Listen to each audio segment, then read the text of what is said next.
and welcome to my midnight podcast. I call it doesn't mean you have to listen it during the midnight. I call it because this idea was born during the midnight and after some sorrowful and tough moment of myself. But that's not important. I'm here today to share my journey with the UK.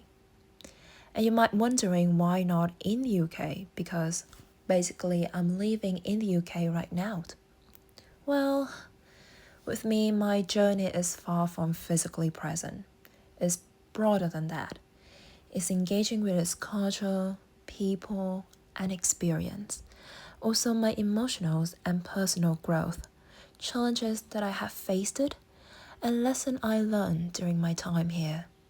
It combines the physical aspect of living in the UK and my interactions and connections with people and the country. I know there's a lot of people out there facing exactly the same things, challenges, difficulties with me. So this podcast is here for all of us, especially for anyone on their own journey abroad. So let's get started.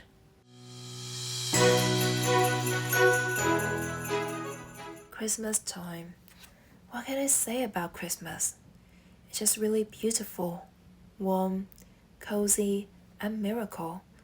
And for whom listen to my podcast as Christmas, I hope you and your family have a happy Christmas and a happy New Year. And my journey with the UK also started during Christmas time, November 2019. I know, not exactly Christmas, but in the UK and other Western countries, they decorate Christmas a month before the festival. I was 16 years old, a high school student, and excited about the trip. I got to skip school for a broad holiday, so what better than that? I came to celebrate my sister's graduations and her wedding, and for someone who hadn't celebrated Christmas in Vietnam, it felt magical. Everywhere was beautiful and glamorous. London was breathtaking with its light and angel decorations. The cozy atmosphere of Christmas market was new and exciting for me. I couldn't help but sweep up all the excitement around me. The stalls overflowed with handmade crafts, seasonal treats, and cheerful decorations. The weather's still cold, but, as I say in Frozen, the cold never bothered me anyway. Sorry for out of tune. It was a lovely holiday, and I had the opportunity to explore some incredible places, especially during the biggest festival of the year. The festive atmosphere was noticeable everywhere I went. Lights twinkling, music filling up in the air, and people celebrating with the joy. And one of the highlights was meeting my brother-in-law's family for the first time. They welcomed me with such warmth and kindness. We shared stories, laughter, and delicious food, making memories that I would cherish. It was heartwarming to see how their traditions intertwine with festive spirit, creating a beautiful sense of connections. But every beautiful holiday has come to an end. So after returning to Vietnam, I felt a strong desire to come back to the UK to live and experience more. However, 2020, we all remember, we all know, is COVID year, which made everything more challenging, especially for a person who was preparing to study abroad in September. But despite all the lockdowns and challenging, I held on to my dream to studying in here. And finally, in January 2021, I arrived in the UK. I remember my mum saying that day at the airport, I was so happy. It was one of those brightest smiles that you will never forget. I gave that smile because I think I finally achieved one of my biggest dreams.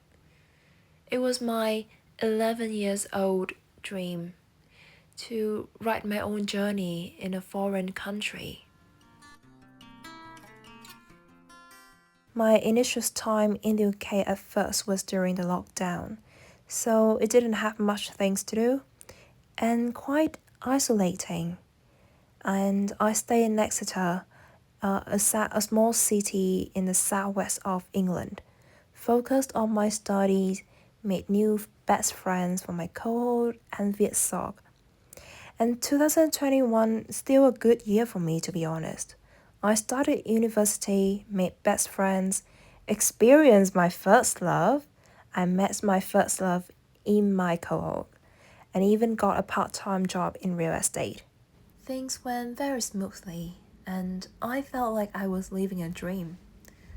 However, come to an end of 2022, things just began to decline. Well, first I broke up with my ex, and he was my first love. But we didn't end very well, and that was incredibly painful.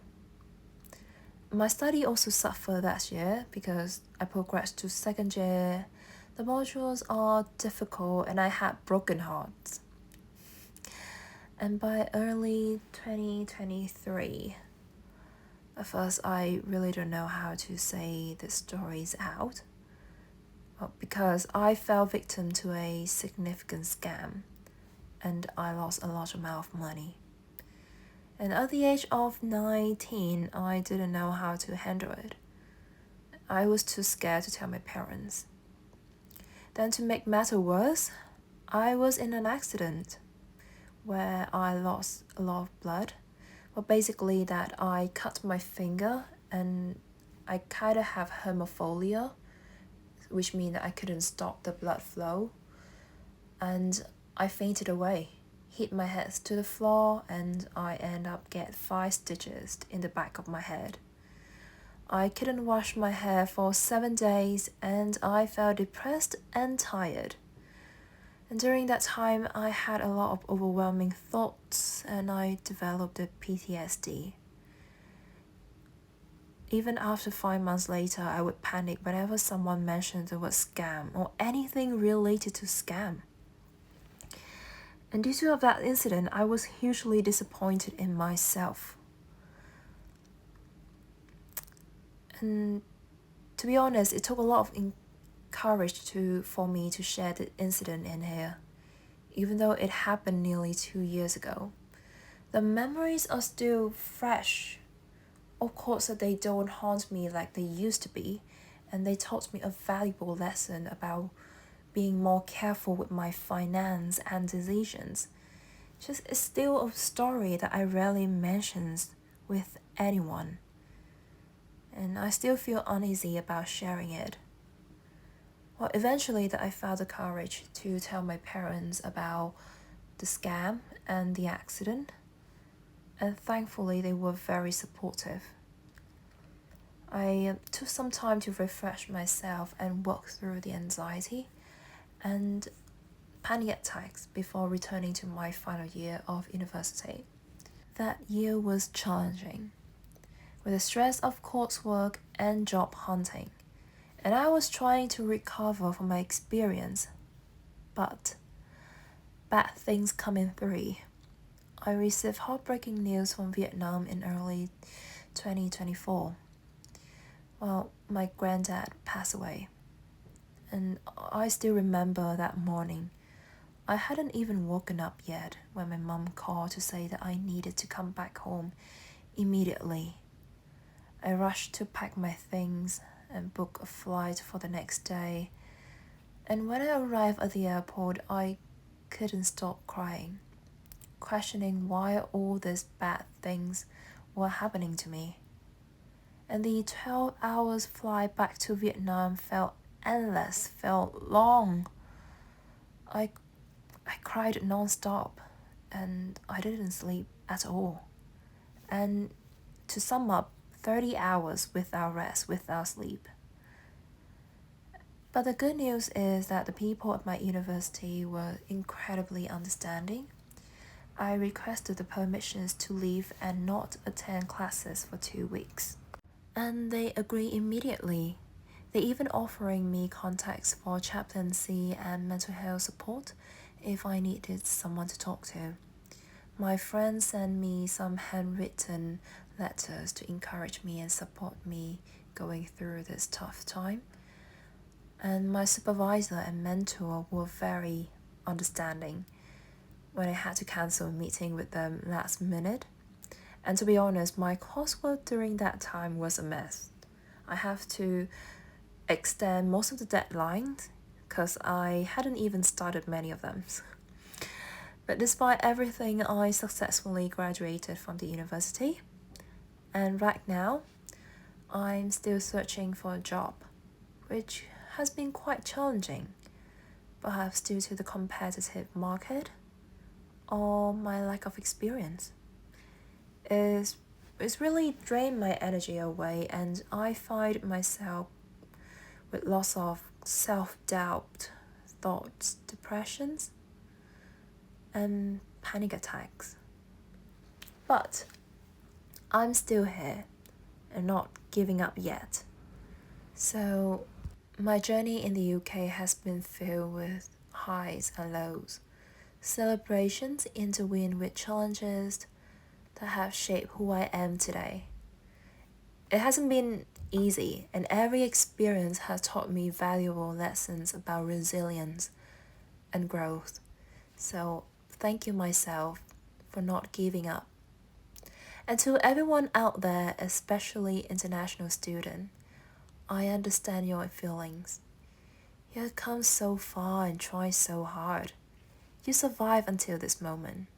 So I know you can do it. Trust in yourself. Thank you for joining me on this episode of Midnight Podcast. If you enjoyed the story or have your own journey to share, please reach out. Thank you.